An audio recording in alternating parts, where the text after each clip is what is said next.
All right, let's make a flag animation in Blender. First, add a mesh plane and go into edit mode. Scale it up and shape it like a flag.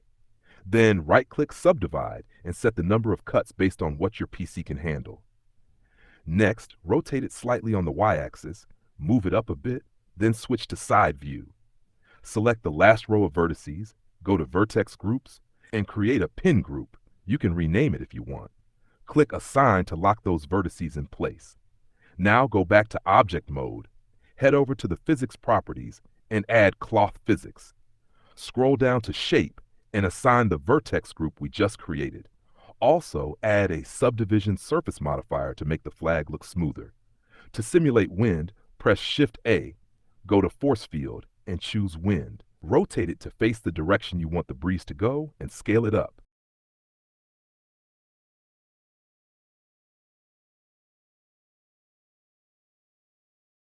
Then, in the wind properties, increase the strength to around 1500 or 2000. Hit play to see the animation in action. Next, select the flag, go back to the physics properties, scroll down to collisions, and enable self-collision to make the cloth behave more naturally. Now, let's add some materials. Create a new material, then add an image texture and pick any image you like.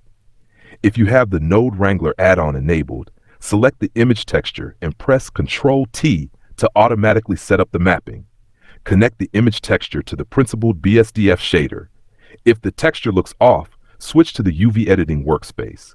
Select the flag's UV island, press A to select all vertices, then rotate and scale it on the X-axis to fit properly.